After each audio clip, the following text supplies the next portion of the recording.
예수님께서 함께 하시는 행복한 아침입니다. 하나님의 말씀 누가복음 1장 46절에서 48절까지 말씀입니다. 같이 읽겠습니다. 마리아가 이르되 내 영혼이 주를 찬양하며 내 마음이 하나님 내 구주를 기뻐하였음은 그의 여종의 비천함을 돌보셨음이라. 보라 이제 후로는 만세의 날을 복이 있다 일컬으리로다. 아멘. 오늘 본문 말씀을 중심으로 어떻게 인생이 복되다 할 수 있을까? 어떻게 인생이 복되다 할 수 있을까라는 제목으로 말씀 나누도록 하겠습니다. 오늘은 마리아가 잉태하여서 예수 그리스도를 잉태하여서 그의 친척 엘리사벳을 만나는 장면입니다. 그리고 하나님을 찬양하죠.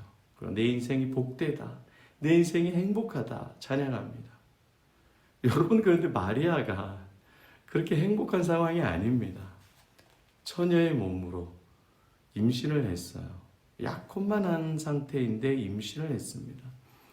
이게 동네에서 밝혀지고 남자 측에서 이 사실을 규명하자라고 하면 큰일 나는 겁니다. 단순히 파혼의 문제가 아닙니다. 개인 대 개인의 문제가 아니라 집안이 큰 수치를 당할 수 있습니다. 그 한 여자의 인생뿐만이 아니라 마을의 수치입니다. 만약 이것을 악하게 몰아간다고 한다면 마리아의 생명을 잃을 수도 있는 그런 상황입니다. 억울한 거죠. 답답하죠. 아니 결혼도 안 했는데 갑자기 가브리엘이 나타나서 네가 아이를 잉태할 것이다. 그는 메시아가 될 것이다. 굉장히 뜻은 아름답고 귀하지만 내 인생은요?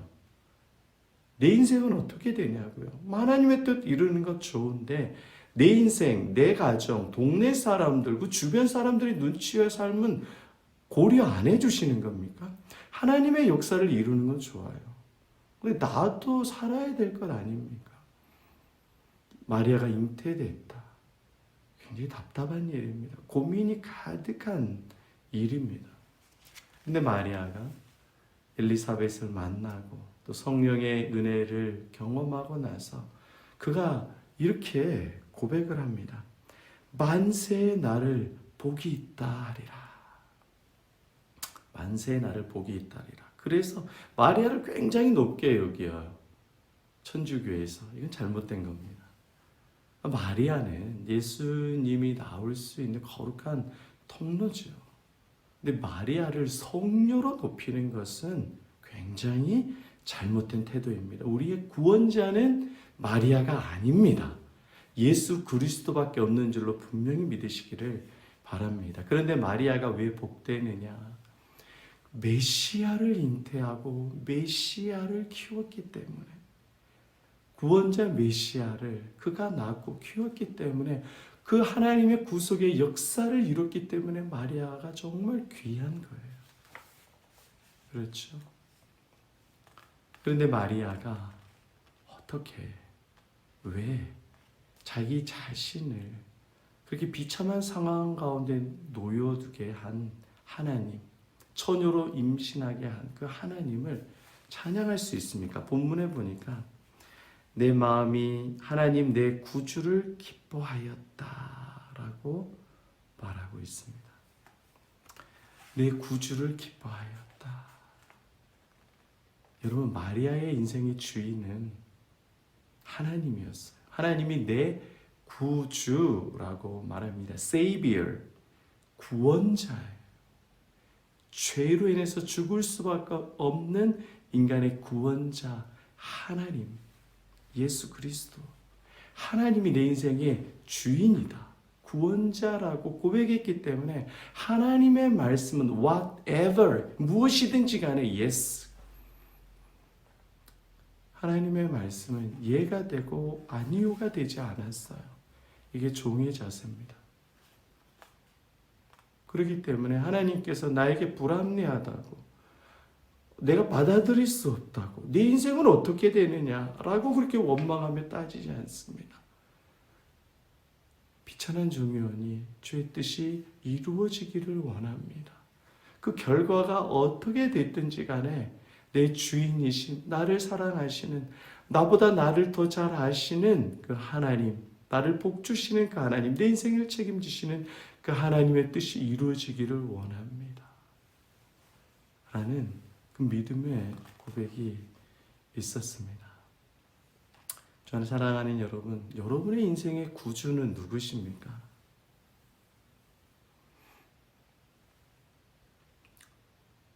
무엇이 여러분의 인생을 책임지고 행복을 주고 기쁨을 주나요?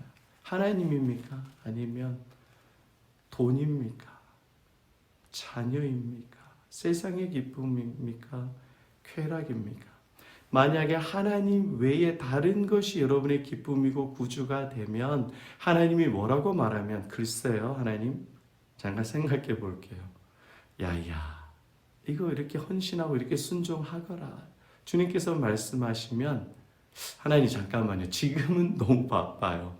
지금은 안 돼요. 제가 돈에 조금 여유가 있으면 애들 교육을 좀 시켜놓고 비즈니스 맞춰놓고 내 공부할 것 하고 나서 할게요. 이건 하나님이 주인이 아닌 겁니다. 어렵죠. 정말 우리도 하나님의 말씀과 뜻대로 살고 싶습니다. 그래서 하나님의 영광과 기쁨을 위해 살고 싶습니다. 안 되죠. 어떻게 그게 가능하느냐? 본문에 좀 그런 힌트를 주님께서 우리에게 주십니다. 48절에 보니까 그의 여종의 비천함을 돌보셨다라고 말하고 있습니다. 그의 여종의 비천함이라고 표현합니다. 여종, 비천함. 나는 주의 여종입니다. 나는 비천한 자입니다. 내가 아무것도 아니라는 거예요. 내가 하나님 앞에서 어떤 내세울 자존심 없다는 겁니다. 나는 죄인이라는 거예요. 그런데 주님께서 나를 찾아와 주시고 돌보아 주시고 나에게 사명을 주시다니 그 은혜에 감사하는 겁니다. 여러분, 마음을 높게 둔 사람은 하나님 앞에 감사하고 순종할 수 없습니다. 그러나 마음을 낮게 두고 나는 죄인이다라고 고백하는 사람은 하나님께서 하신 어떠한 말씀이든지 간에 순종하며 감사할 수 있게 돼요. 마음을 낮게 둔 거죠. 그리고 마리아의 이 태도와 자세가 한 번 더 나와 있습니다. 48절에 보니까 만세에 나를 복이 있다 일컬으리로다. 아멘. 나를 복이 있다 일컬으리로다. 이게 가장 복되다는 겁니다. 인간적으로 보기엔 굉장히 막막한 상황인데 믿음의 눈으로 보니까 복되다는 거예요. 자기 자신을 믿음의 눈으로 바라보니까 복되는 거예요. 하나님의 말씀에 순종하는 것이 복되다는 겁니다. 하나님이 나에게 찾아오신 것이 복되다는 겁니다. 하나님과 길을 걸어가는 것이 가장 복되다는 겁니다. 여러분, 무엇이 도대체 복입니까? 잘되고 형통하는 게 복입니까? 하나님을 알고 하나님을 사랑하고 하나님께서 나 같은 죄인을 용서해 주시고 자녀 삼아 주시고 영원한 천국으로 불러주시고 나 같은 죄인을 보시고 기뻐하시고 나의 찬송을 기쁘게 받아주시는 그 하나님을 믿는 것이 가장 행복하고 복된 인생입니다. 근데 마리아에게 그런 믿음이 있었어요. 만세에 나를 복되다 하리로다. 하나님을 믿고 하나님을 순종하는 인생이 가장 복되다라는 그 믿음이 있습니다. 여러분, 오늘 하루도 하나님께서 여러분의 인생을 복되게 만들어 주십니다. 뭐 여러분 인생 복 아닌 것 같다고요. 뭐 생산성도 없고 미래도 안 보이고 인생도 답답하고 절망 가득하죠. 저도 그렇습니다. 사람 보고 문제 보고 환경 볼 땐 그렇습니다. 근데 여러분의 마음을 한번 보세요. 비천한 종이오니 내 마음을 낮추고 가장 복되다 하리로다. 하나님을 믿는 것, 예수님을 믿는 것이 가장 복된 것 아닙니까? 라고 여러분 두 가지를 고백해 보십시오. 여러분이 저주받은 인생입니까? 복받은 인생입니까? 그렇죠. 가장 복받은 인생인 거예요. 무엇을 순종 안 할 수 있겠어요? 하나님께서 여러분에게 그렇게 내가 비천한 인생입니다. 내가 복받은 인생입니다. 라고 예수 그리스도를 믿는 믿음으로 여러분 고백할 때 하나님께서 여러분의 인생 오늘 지혜를 주십니다. 사람도 붙여주시고 자녀들과 가족의 인생을 책임져 주시고 말할 수 없는 기쁨과 소망을 반드시 주실 줄로 믿습니다. 오늘 그 주님을 신뢰하십시오. 나는 비천한 종입니다. 그러나 나는 예수님을 통해서 가장 복된 인생입니다. 고백하셔서 모든 사람들에게 나는 가장 복된 인생입니다. 라고 고백하는 믿음의 삶 살아가시기를 축복합니다. 오늘 이 찬양 같이 나누고 싶은데요. 예전에 우리가 많이 불렀던 주를 찬양하며 나 이제 고백하는 말 주를 사랑합니다. 이 고백으로 예수님으로 가장 복된 인생 살아가는 저 여러분 되시기를 축복합니다. 아멘.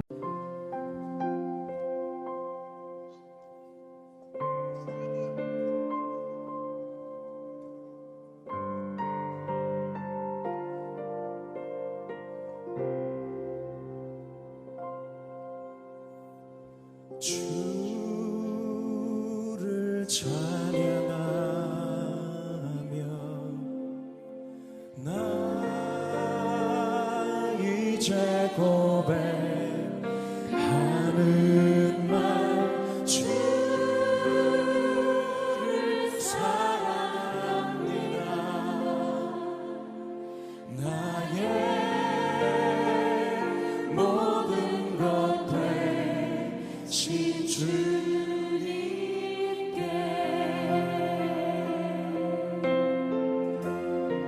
주를 찬양하며 주를 찬양하며 나 이제 고백하는 말 주를 사랑합니다. 나의 모든 것 되신 주님께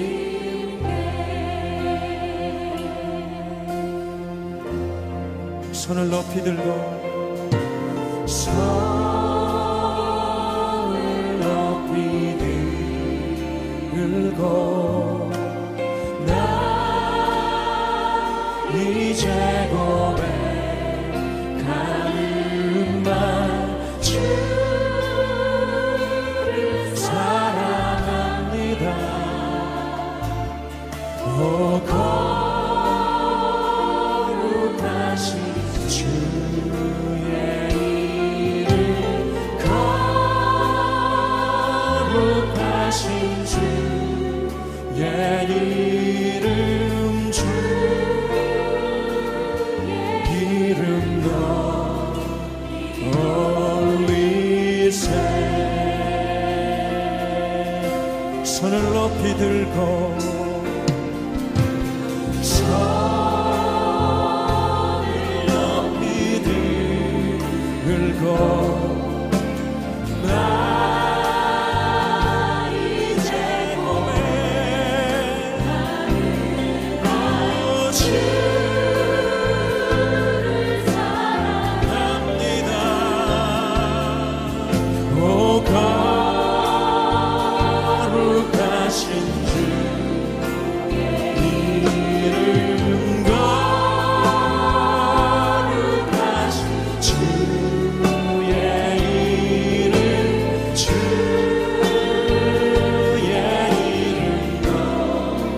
할렐루야 오 거룩하신 주의 이름 오 거룩하신 주의 이름 거룩하신 주의 이름 주의 이름 올리세 아멘 거룩하신 오 거룩하신 주의